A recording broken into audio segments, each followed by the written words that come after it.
ఈ రోజే డౌన్లోడ్ చేయండి మీ ఫేవరెట్ షోస్ చూడండి. Great ANR garu, what do you feel being the son of ANR garu? Being the son of ANR garu, I feel ఎప్పుడో చేస్తున్న పుణ్యం. ఎస్, ఇది నా అదృష్టం, my blessings that I have a father like ANR. Not just ఆయన ఏదో ఒక పెద్ద యాక్టరు, పెద్ద స్టార్ అని కాదు. As a human being, as a husband to my mother, as a father to the children, all these things what I took from him. పరిపూర్ణమైన మనిషి.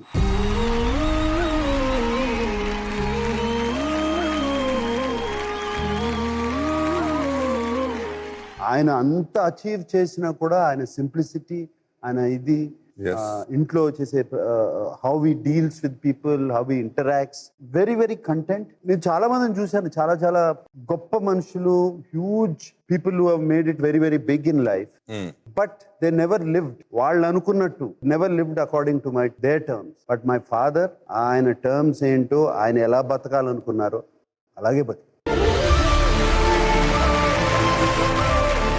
And I believe he is a true king. Absolutely. And మీరు పెట్టిన statue అట్లా ఉంచితే ANR lives on. Yes. That is what is the best part of it. Yes. That's a beautiful thought. Yeah. ఎవరికి వచ్చింది idea? నాదే అది ఐడియా, ఏఎన్ఆర్ లివ్స్ ఆన్ అని. Very good. Because it's impossible for ఆయన మా మనసులోంచి కానీ, తెలుగు వాళ్ళ మనసులోంచి కానీ, he'll always be there. నాకు బాగానే ఉండేది ఇంటరాక్షన్ ఆయనతో. ఫ్యామిలీ సినిమాలు చెయ్యి అని చెప్పింది ఆయనే నాకు. ఇద్దరు భార్యలు, ఇద్దరు లవర్స్ చెప్పింది, సజెస్ట్ చేసింది ఆయన చెప్పారా? ఆయనే చెప్పారు. నాకు చెప్పలేదు ఎప్పుడు. ఎన్ని వాళ్ళకి చెప్తారు, ఎన్నాళ్ళకి ఏం చెప్తారు, నువ్వు వినుండవు అయితే. కరెక్ట్. సో ఆయన చెప్పిన కానీ ఏ సినిమాలు చేసావు వెంటనే? దాని తర్వాత శుభలగ్నం జరిగింది. శుభలగ్నం. బికాస్ గాయం తర్వాత Subhalagnam is a complete transformation. Subhalagnam I thought okay, I should do it and I did it. That's how that happen. ANR గారి అబ్బాయి ఒకటి, దాని వల్ల you wanted to become an actor, or ఎప్పుడు పుట్టింది, ఎలా పుట్టింది, ఆ థాట్ ఎలా వచ్చింది? అంటే చిన్న వయసు నుంచి నాన్నగారిని చూసి ఆయన షూటింగ్లకి వెళ్ళి ఆయన వెళ్ళేది, అది somewhere the impression fell upon, పడింది. అది మైండ్లో ఉన్న దాన్ని my brother Venkat a thought వచ్చి తను అన్నాడు, నాకు why don't you try acting అంటే, ఎస్ ఐ విల్ ట్రై, చేద్దాం అన్నాను. బట్ ఇమీడియట్ తను చెప్పగానే వెలిగిందా? చెప్పగానే చేద్దాం. మరి నాన్నేమంటారు, ఆయన అక్కడికో పంపించి చదివించి అన్ని చేయించారు, ఆయన ఏమంటారు, ఆయన కనుక్కోవాలి కదా. ఆయన కనుక్కోవాలి కదా. నేను మాత్రం చెప్పను, నువ్వు చెప్పన్నా. తనే చెప్పాడు. సరే నువ్వు ఉండాలి కదా, నిన్ను అడుగుతారు తీసుకెళ్తే అని చెప్పి తీసుకెళ్ళి నాన్నగారి దగ్గర, I remember this very very clearly, almost 9:30 in the night. ఆయన జస్ట్ పడుకునే ముందు వెళ్ళి ఆయనతో కూర్చుని ఇలా అనుకున్నాం అంటే, I actually saw tears in his eyes.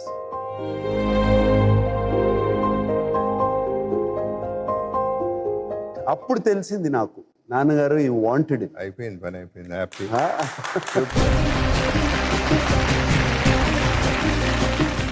నేనేమో ఈయనేంటి చదివించి పిలిపించిన తర్వాత ఈడు సినిమాల్లో జాయిన్ అవుతానంటున్నాడు, కోపం మీద ఏమీ అనలేక వస్తున్నాయేమో అనుకున్నాను. But no, very very happy. And almost for a minute ఆయన ఏం మాట్లాడలేదు, అలాగే తలంచుకుని మాట్లాడి, చాలా కష్టపడాలి తెలుసు కదా, అంత ఈజీ కాదు, ఏదో ఏఎన్ఆర్ కొడుకు అనుకుంటున్నామో కాదు, కష్టపడాలి, చేయాలి. Very happy, I'm very very happy that you decided. నేను యాక్టింగ్ లోకి రావడానికి రీజన్ ఎవరో తెలుసా? నువ్వు చెప్పావు సార్, ఎక్కడో విన్నా. నేనని అది ఎట్లా గుర్తుంది? అది మాత్రం గుర్తుంది, అన్ని మర్చిపోయావు. అది గుర్తు. I would like to tell a few. నేను అప్పుడు బ్లూమింగ్ డేల్ లో పనిచేసేవాడిని, ఫర్నిచర్ షాప్ వైజాగ్ లో. ఖాళీగా ఉన్నప్పుడు మనం అందరం ఫ్రెండ్సే కదా, షూటింగ్ వచ్చేవాడిని. ఎస్. సో నీ రూమ్, నీ కాస్ట్యూమ్స్, నీ మేకప్లు చూసి ఐ వాస్ ఫ్యాసినేటెడ్. అప్పుడు దాకా థాట్ లేదు నాకు అసలు. సో ఈ గ్లామర్ ఇదంతా చూసి అవుదాం అనుకున్నా. గ్లామర్ చూసా, షూటింగ్లకు వచ్చా, నువ్వు చేసే చూసా. నువ్వు చేసి నేను చేయొచ్చు కదా, నువ్వు చేసినప్పుడు అనుకున్నాను. That's how I entered film. So you're a major reason for that. Okay. So that is how both of us are here. Fantastic. మనం సింగపూర్ వెళ్ళాం, గుర్తుందా?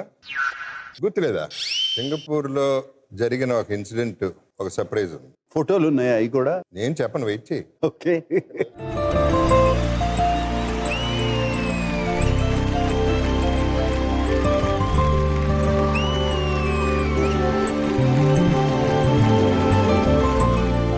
నీ ఫ్రెండ్ని పిలిచావు, నా బ్రదర్ని కాదు.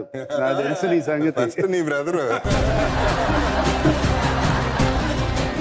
తనకి నాకు 5 ఏళ్ళు తేడా చిన్నప్పటి నుంచి. సో నేను కొంచెం పెద్దోడిని. తర్వాత కాలేజీకి వెళ్ళాను, ఈయనేమో స్కూల్లో ఉన్నాడు. మెడ్రాస్లో నువ్వు తగిలేవాడు ఎక్కువ. అది అసలు మీ ఇద్దరికి ఇంత ఏజ్ గ్యాప్ ఉంది, మీరిద్దరు ఫ్రెండ్స్ ఎలా అయ్యారు అని. కోతి కాబట్టి. తన పేరు తెలుసా నీకు? తెలియదు. మేము గుండెని పిలుస్తాం. గుండు కదా. మేమేమో ఈయన చౌ. నేను చౌ, మీరందరూ కూడా చౌ అంటారు కదా. సింగపూర్ లో యాక్చువల్లీ పాపం తనే హెల్ప్ చేసేవాడు అన్నిటికీ. తన రూమ్ లో ఉన్నా నేను, నీకు గుర్తుందా? సో మన ఇద్దరం ఒక రూమ్ లో ఉన్నావు, నువ్వు స్నానం చేస్తున్నావు. నాకు అసలే భయ్యాలు ఎక్కువ కదా. దెయ్యాలంటే మరీను. ఆ దెయ్యాలు లాంటి భయం. ఆ డోర్ ఓపెన్ చేసి కారిడార్ లో అట్లా చూస్తే ఆ మూవలో ఒక అమ్మాయి ఉంది, దెయ్యంలాగా కనపడింది. సో భయం వేసి నీ తలుపులు ఎరగొట్టాను పడేసి, బయటికి రా బాత్రూమ్ నుంచి బయటికి. బాత్రూమ్ లో నేకెడ్ గా ఎట్టగా వచ్చేదయ్యా. అట్లా రాలేదు, అసహ్యంగా ఉంటుంది అది. అది కాదు.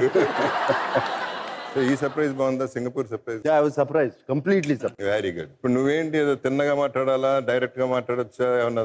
అంటే అబద్ధాలు చెప్పమంటావా నిజాలు చెప్పమంటావా? నువ్వు అబద్ధాలు ఎట్టగా చెప్పవు కానీ నిజాలే చెప్పు. సరే ఈ అలాగే. షోయే నిజాలు. పైగా షో తన్నిది, నాది కాదు. తన్ని నువ్వు ఏమన్నా వాయించుకో, నా జోలికి రామా. మా ఇద్దరం వాయించుకుంటాకేం కానీ 5 years డిఫరెన్స్ ఉన్నప్పుడు వెంకట్ అని ఎట్ట పిలవటం మొదలెట్టావు? మన ఫ్యామిలీలో ఈ కల్చర్ వరుసలో ఈ మీరైతే That is the difference in your family. చిన్నన్న పెద్దన్న చిన్నన్న. That is the difference in the whole family. మీకు అట్లాంటివి ఉండవు అసలు. My older sister I use to call Satya. Venkat మీద ఓల్డర్ సిస్టర్ సత్య అని పిలిచేవాళ్ళం. ఆమెను కూడా ఏడిపించేవాడు, నీకు గుర్తుందా? నువ్వు అందరినీ ఏడుపుతావు. అంకిల్, వెంకట్ అంకిల్ అక్కడికి వచ్చి కూర్చోండి. Thank you for coming Venkat. Yeah it's a pleasure always.